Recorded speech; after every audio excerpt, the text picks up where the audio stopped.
بسم اللہ الرحمن الرحیم۔ السلام علیکم۔ یہ کتاب آپ کے لیے کاشان بصیرت کے یوٹیوب چینل کی جانب سے ریکارڈ کی جا رہی ہے۔ کتاب کا نام ہے شمیم ولایت۔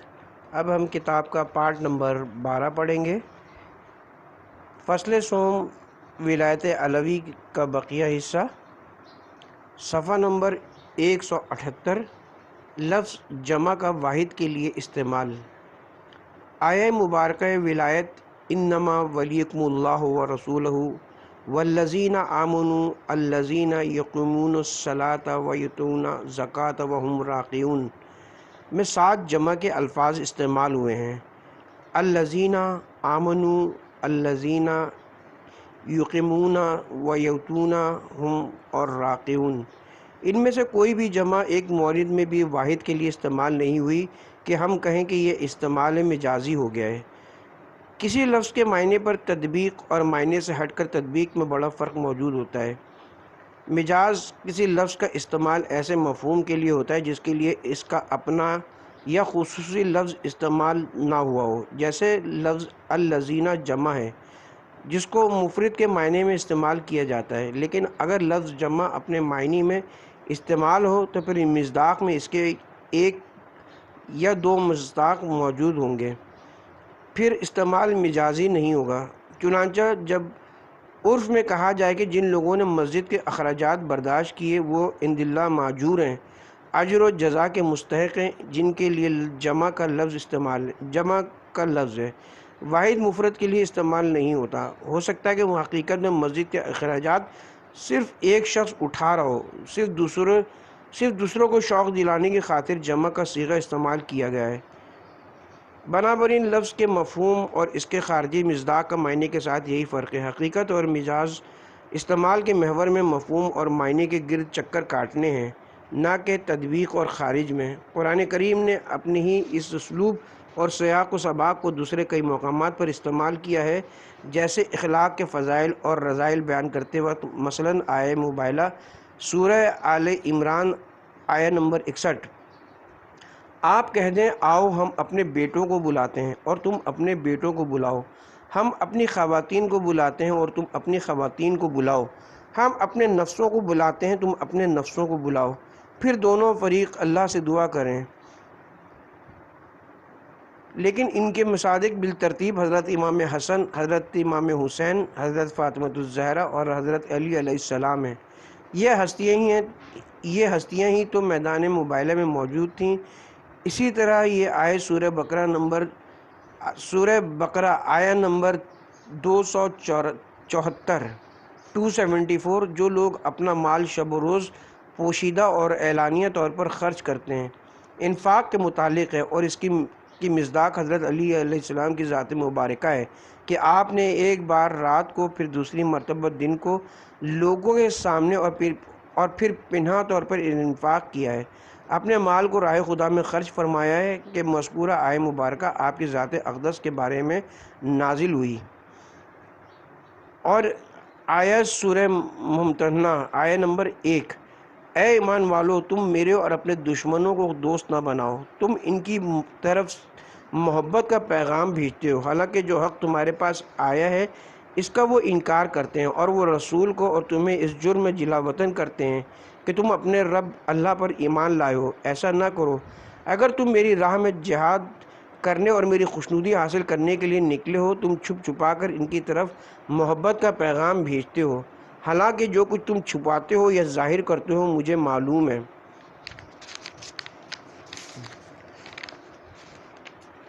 جبکہ ان کا مصداق صرف ایک فرد حاطب بن ابی بلتعہ ہے جس نے اغیار کے ساتھ خفیہ مراسم استوار کر رکھے تھے۔ اسی طرح سورہ منافقون آیت نمبر 8 کہتے ہیں اگر ہم مدینہ لوٹ کر جائیں تو عزت والا ذلت والے کو وہاں سے ضرور باہر نکال دے گا۔ دونوں میں جمع ہے، جبکہ کہنے والا ایک فرد عبداللہ بن ابی ہے۔ اسی طرح سورہ مائدہ آیہ نمبر 52، پس آپ دیکھتے ہیں کہ جن کے دلوں میں بیماری ہے وہ ان میں دوڑ دھوپ کرتے ہیں، ہمیں اس بات کو خوف ہے کہ کہیں ہم پر کوئی گردش نہ آ پڑے۔ سو قریب ہے کہ اللہ فتح دے یا اپنی طرف سے کوئی اور بات ظاہر کرے، پھر یہ لوگ اپنے اندر چھپائے ہوئے نفاق پر نادم ہوں گے۔ یہاں جمع کے الفاظ ہونے کے باوجود صرف عبداللہ بن ابی ایک فرد پر تطبیق ہو رہی ہے۔ اسی طرح اخلاقی فضائل اور اخلاقی رذائل کے سلسلے میں ایک خاطر خواہ تعداد میں آیات موجود ہیں جن میں جمع استعمال ہوئی ہے، جبکہ ان کے خارجی مصداق ایک یا دو آدمی ہیں۔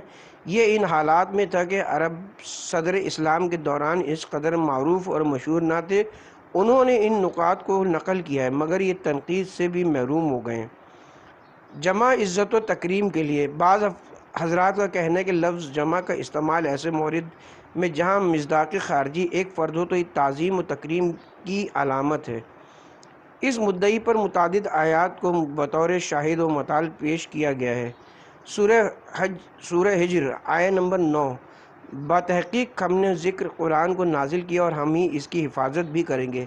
میں خداوند کریم نے اپنی ذات اقدس کے لیے جمع کی تعبیر سے کام لیا ہے، لیکن ایسی گفتگو یا انداز تکلم صرف ایسے متکلم کے شان ہے جو عظمت و بزرگواری کی بنا پر صیغہ جمع متکلم مال خیر کو اپنی ذات کے لیے استعمال کرتا ہے۔ البتہ فصیح عربی میں واحد مخاطب یا غائب کے لیے لفظ جمع کا استعمال رائج اور عام نہیں ہے، اگرچہ فارسی اور اردو زبان میں یہ استعمال عام ہے۔ اسی لیے پیغمبر اکرم اور ائمہ اطہار علیہم السلام کے زیارت ناموں میں ایسا طرز تکلم استعمال نہیں کیا گیا۔ السلام علیکہ یا رسول اللہ، السلام علیکم یا امیر المومنین، یا پھر خداوند کریم جو لائق تکریم و تعظیم ہے، آپ ایاک نعبد و ایاک نستعین یہ نہیں کہہ سکتے ہیں۔ مزید برآں کہ جمع کی تعبیر تعظیم و تکریم کی غرض سے متکلم کی طرف سے اشکال سے خالی نہیں ہے، چونکہ وہ موارد جن میں ذات پروردگار نے لفظ جمع کو خود اپنے لیے استعمال کیا ہے، ان موارد میں جیسے لا الہ الا انا، میرے سوا کوئی معبود نہیں، سورہ انبیاء آیہ نمبر 25، سورہ عنکبوت آیہ نمبر 56، پس صرف میری ہی عبادت کیا کرو، سورہ بقرہ آیہ نمبر 41، صرف میرے غضب سے بچنے کی کوشش کرو۔ خداوند کریم نے واحد ہونے کے باوجود اپنے لیے ایسی تعبیریں استعمال فرمائی ہیں، البتہ خود ان کے مابین بھی اختلاف موجود ہے، کیونکہ جن موارد میں جمع ذکر ہوئی ہے وہاں کام کا انجام فرشتوں کے سپرد کر دیا گیا ہے اور وہ امور کو انجام دیتے ہیں۔ سورہ نساء آیہ نمبر 174: بتحقیق ہم نے تمہارے اوپر واضح و بین نور نازل کیا اور انا اعطیناک الکوثر، سورہ کوثر آیہ نمبر 1، ہم نے کوثر عطا کی۔ اس قسم کے موارد میں لفظ جمع متکلم سے مع الغیر کے لیے ما سے استفادہ کیا گیا ہے، البتہ جو کام خداوند کریم کی ذات اقدس کے ساتھ مخصوص ہے وہاں لفظ مفرد کی صورت میں استعمال ہوا ہے۔ بنابراین الذین آمنوا آیت ولایت میں حضرت علی علیہ السلام کی تعظیم و تکریم کے لیے جمع کو استعمال نہیں کیا گیا، بلکہ یہ استعمال صرف تشویق کی نیت سے کیا گیا ہے۔ اولیاء خدا کا شرف: الہی اور خدائی افراد اپنی خواہشات، آرزوؤں، تمناؤں، گفتگو اور اعمال وغیرہ جو غیر خدا کے لیے ہو کو ہرگز خاطر میں نہیں لاتے ہیں، صرف اور صرف وہ ذات خدا پہ تکیہ کرتے ہیں۔ وہ ذات اقدس حضرت حق کے احکام، ارشادات، خوشنودی اور رضائے کسب کے لیے متمنی اور خواہش مند ہوتے ہیں، اس محبت سے کہ یہ اپنے قلوب سے خداوند کریم سے رابطہ کیے بیٹھے ہوتے ہیں۔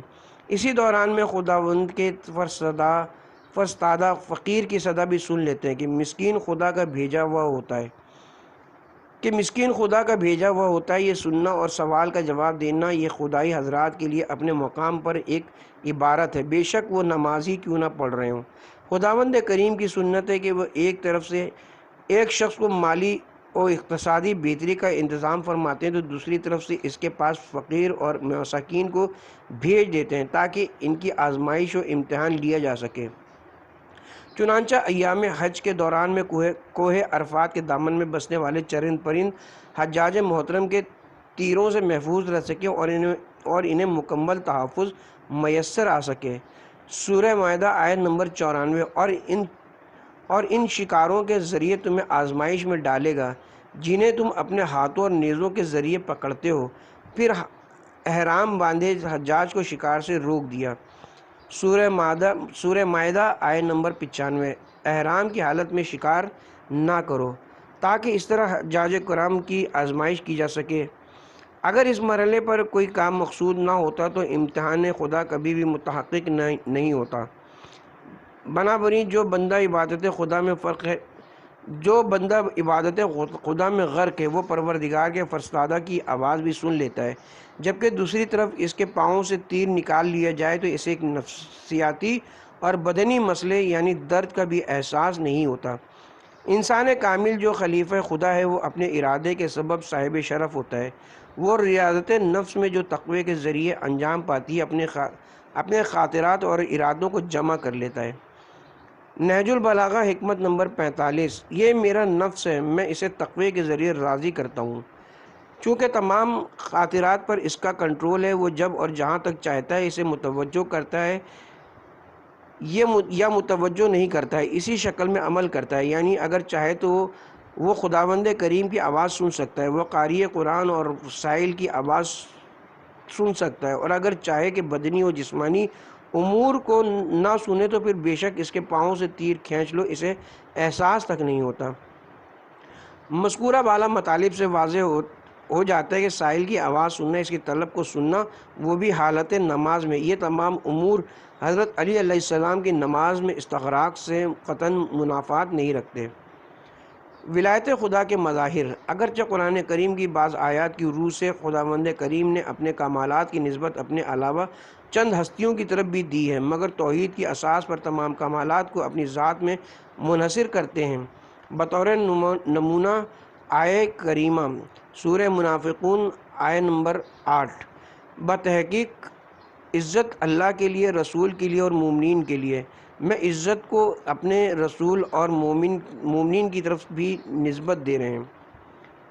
جبکہ آیہ کریمہ سورہ نساء آیہ نمبر 139 ساری عزت اللہ کے لیے کہ عزت کو ذات خدا میں منحصر کیا گیا۔ اسی اساس پر خداوند کریم نے ولایت کو آیہ ولایت انما ولیکم اللہ ورسولہ والذین آمنوا میں اپنے لیے، اپنے رسول کے لیے اور امام معصوم کے لیے ثابت فرمایا ہے، مگر سورہ شعراء آیہ نمبر 9 میں خود کو صاحب ولایت قرار دیا ہے۔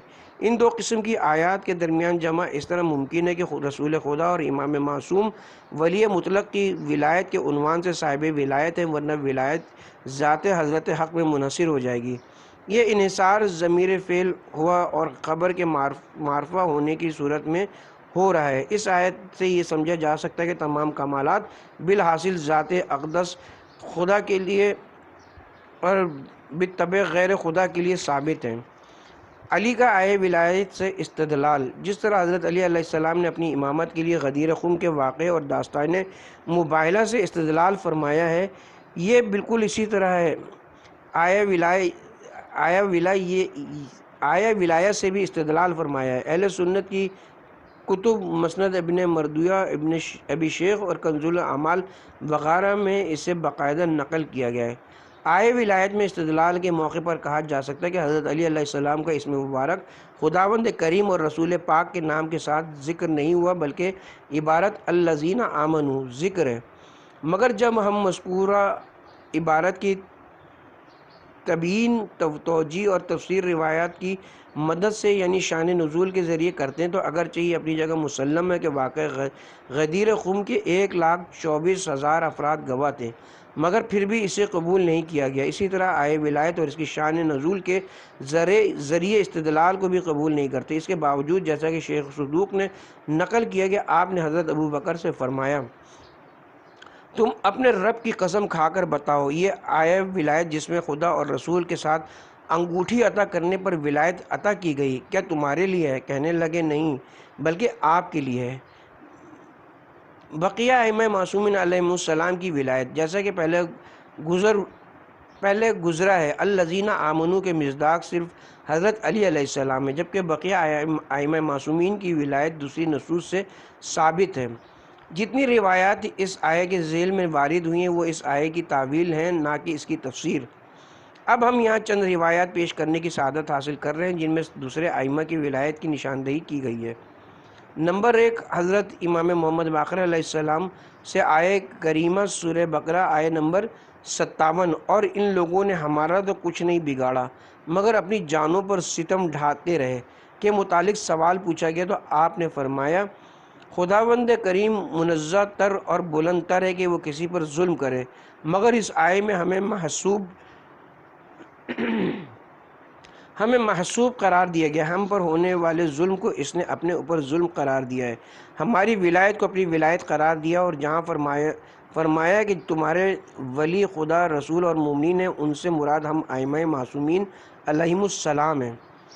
نمبر 2، حضرت امام رضا علیہ السلام فرماتے ہیں اسی طرح اطاعت کے متعلق خداوند کریم نے ارشاد فرمایا ہے کہ وہ لوگ جو ایمان لا چکے ہیں وہ اطاعت کریں خدا کی، رسول کی اور صاحبان امر کی، پہلے اپنے آپ کو، پھر اپنے رسول کو، اور پھر ان کے اہل بیت کا ذکر فرمایا۔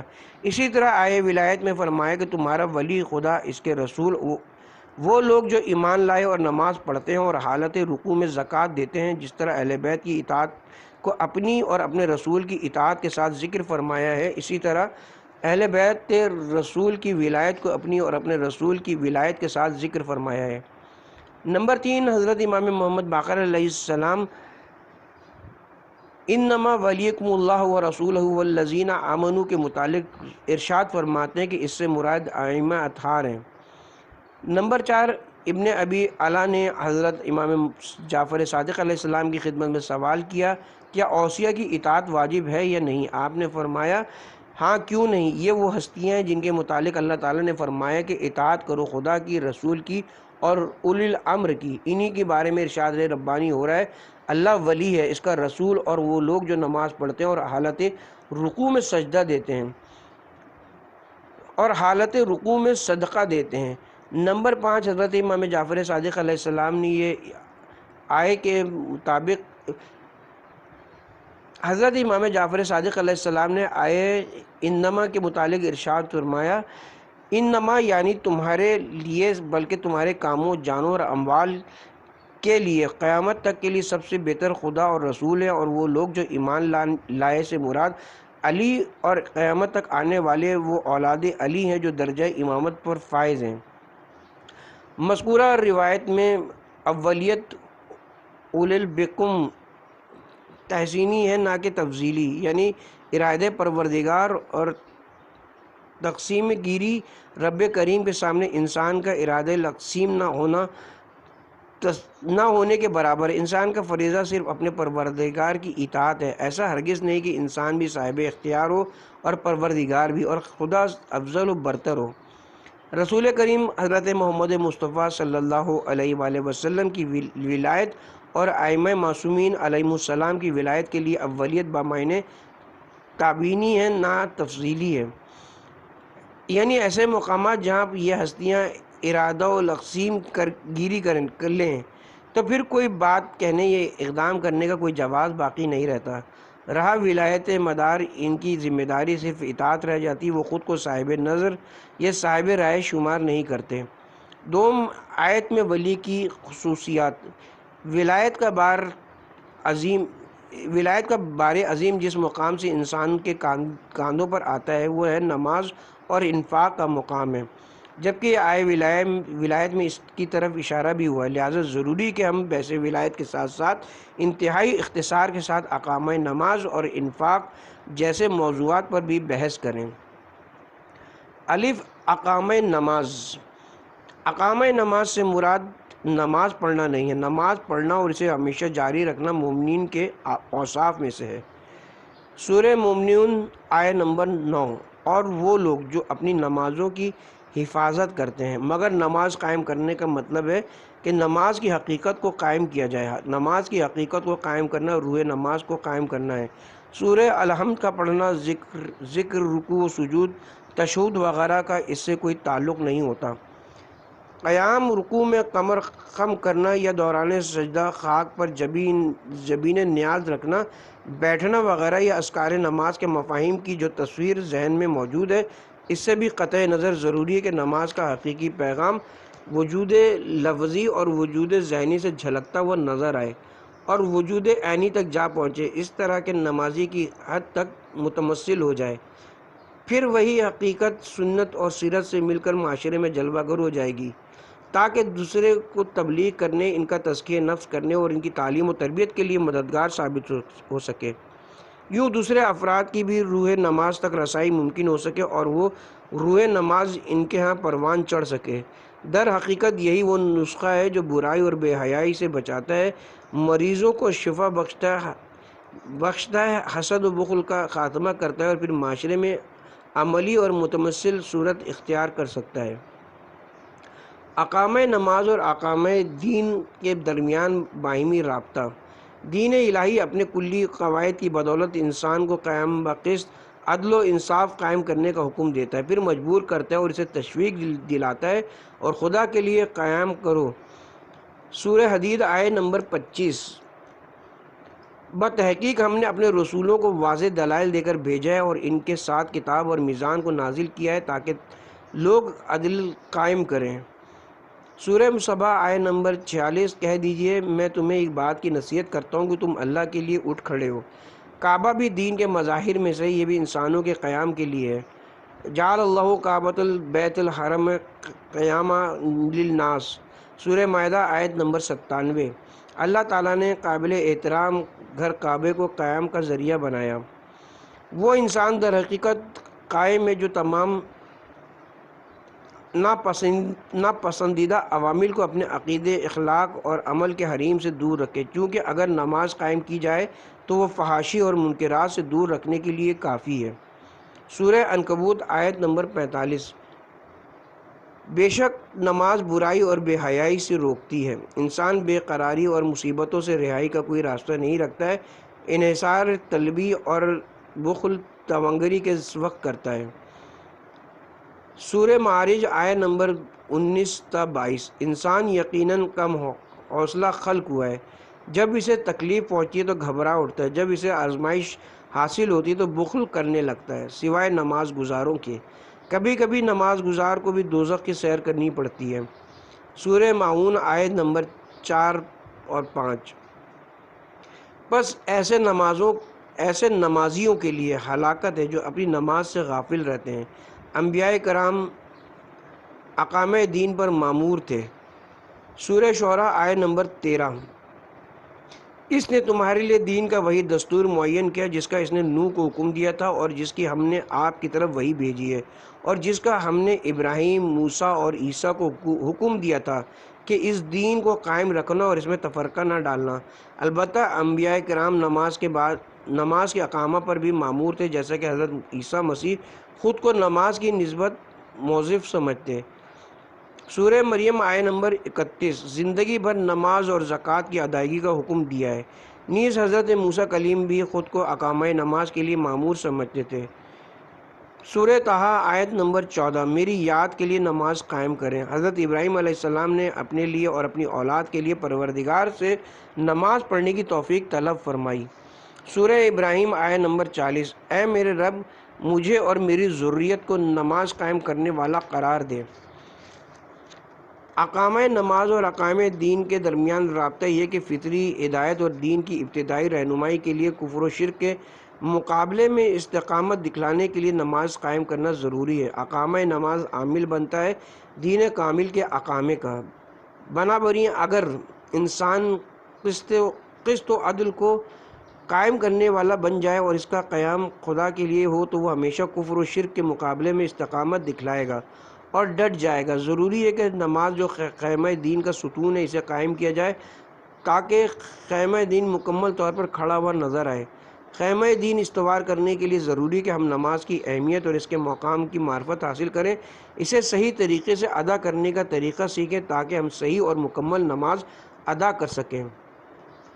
نماز دل کا سکون۔ خداوند کریم نے نماز قائم کرنے کا حکم دیا ہے تاکہ اس کی یاد دل میں ظہور کر سکے اور دل زندہ رہ سکے۔ سورہ طٰہٰ آیت نمبر 14۔ میری یاد کے لیے ایک نماز قائم کرو۔ خدا کی یاد اور ذکر دلوں کو اطمینان و سکون بخشتی ہے۔ سورہ رعد آیت نمبر 28۔ کیا ذکر خدا کے بغیر دلوں کو اطمینان نصیب ہو سکتا ہے؟ نمازی کبھی خدا کے علاوہ کسی سے نہیں ڈرتا، اسے اندرونی اور بیرونی دشمن کبھی ہراساں نہیں کر سکتے ہیں۔ کوئی بھی حادثہ چاہے کتنا ہی بڑا کیوں نہ ہو، اس کے سکون دل کو درہم برہم نہیں کر سکتا۔ نماز دردوں کی شفا۔ انسان طبیعتاً حریص اور لالچی ہے، تبھی وہ مشکلات و مصائب کے دوران میں فوراً بلبلا اٹھتا ہے۔ اگر اسے کہیں خیر نظر آ جائے تو فوراً اسے سمیٹ لینا چاہتا ہے، اس طرح کہ وہ دوسروں کو ان کا حصہ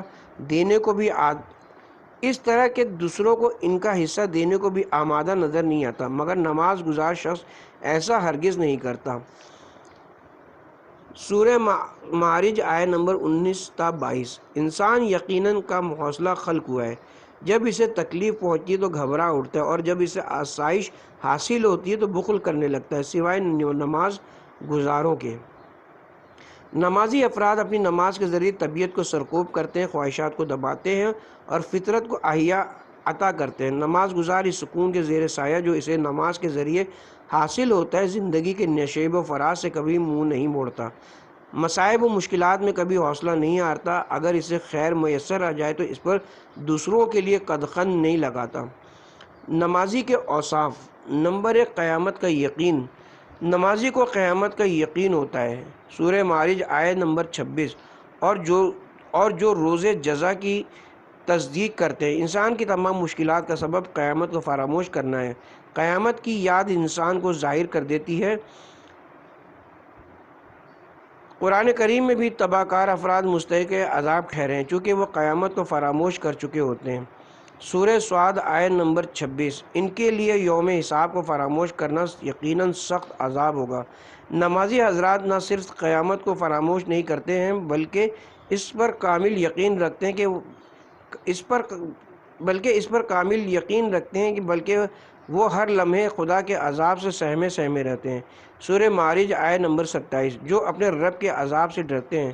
پیغمبر اکرم صلی اللہ علیہ وآلہ وسلم فرماتے ہیں، یاد رکھو کہ خداوند کریم نے اپنی عزت کی قسم کھا کر فرمایا ہے کہ میں نماز پڑھنے والوں اور سجدہ کرنے والوں پر کبھی عذاب نازل نہیں کروں گا۔ انہیں جہنم کی آگ سے مت ڈراؤ، جس دن سب خوف کا شکار ہوں گے۔ اس دن نماز گزار اور اہل سجدہ کسی بھی خوف کا شکار نہیں ہوں گے، کیونکہ وہ جہنم کی آگ کی صدا نہیں سن پائیں گے۔ سورہ انبیاء آیت نمبر 102۔ جہاں وہ اس کی آہٹ تک نہیں سنیں گے۔ قیامت کے دن دلدوز مناظر انہیں ہراساں نہیں کریں گے بلکہ فرشتے ان کا استقبال کریں گے۔ سورہ انبیاء آیت نمبر 103۔ انہیں قیامت کے بڑے خوفناک حالات بھی خوفزدہ نہیں کریں گے اور فرشتے انہیں لینے آئیں گے۔ نمبر 2، عہد و امانت کی پاسداری۔ نمازی حضرات مالی اور غیر مالی ہر قسم کی امانت کا خیال رکھتے ہیں۔ وہ اپنے اور اپنے رب کے مابین طے پانے والے معاہدوں اور دوسروں کے ساتھ طے پانے والے عہد و پیمان کی پاسداری کرتے ہیں۔ سورہ معارج آیت نمبر 32۔ اور جو اپنی امانتوں اور اپنے عہد کا پاس رکھتے ہیں۔ بعض بزرگوں جیسے حضرت ابن سینا نے رسالہ عہد کے عنوان سے مستقل رسالہ تحریر فرمایا ہے، جس میں باقاعدہ عہد کیا گیا ہے کہ ذکر خدا کے علاوہ کبھی زبان نہیں کھولیں گے، محافل، گناہ اور لہو و لعب کی مجالس سے مکمل اجتناب کریں گے۔ انہوں نے اس عہد نامے میں اپنے اور اپنے خالق کے درمیان موجود عہد نامے کی وضاحت فرمائی ہے۔ مومن کا اپنے رب کے ساتھ ایک معاہدہ ہوتا ہے کہ خدا اس کے کس قدر قریب ہے، تبھی تو مومن عہد و پیمان باندھتا ہے۔ نمبر 3، شہادت کی آمادگی۔ نمازی خداوند متعال کی وحدانیت اور انبیاء علیہم السلام کی رسالت کی گواہی دیتا ہے اور حقوق سے متعلق مسائل میں حق کی گواہی دیتا ہے اور اسی بنیاد پر آگے بڑھتا ہے، جیسے سورہ معارج آیت نمبر 33۔ اور وہ لوگ جو اپنی شہادتوں پر قائم ہیں۔ نمبر 4، اوقات نماز کی حفاظت۔ نمازی اپنی نمازوں کے سلسلے میں ذمہ داری کا مظاہرہ کرتے ہیں، انہیں ہر لمحے اوقات نماز کا خیال دامن گیر رہتا ہے۔ سورہ معارج آیت نمبر 34۔ اور وہ لوگ جو اپنی نمازوں کے محافظ ہیں۔ حضرت امام جعفر صادق علیہ السلام فرماتے ہیں، جب کوئی انسان اول وقت میں نماز ادا کرتا ہے اور پھر اس کی حفاظت بھی کرتا ہے تو آسمان کی طرف ایک سفید اور پاکیزہ نور جاتا ہے اور کہتا ہے کہ خدا تمہاری حفاظت کرے کہ تو نے مجھے محفوظ کیا ہے اور اگر نماز کو اول وقت میں ادا نہ کرے اور اوقات نماز کا خیال نہ رکھے تو تاریک سیاہی آسمان کی طرف جاتی ہے اور کہتی ہے تو نے مجھے ضائع کیا ہے، خدا تجھے ضائع کرے۔ اس روایت سے نتیجہ نکالا جا سکتا ہے کہ اول وقت میں نماز ایک دمکتی ہوئی شے کی مانند جلوہ گر ہوتی ہے، جو ایک زندہ جاوید حقیقت ہوتی ہے اور دعا کرتی ہے، اور اس کی دعا ہمیشہ مستجاب ہوتی ہے۔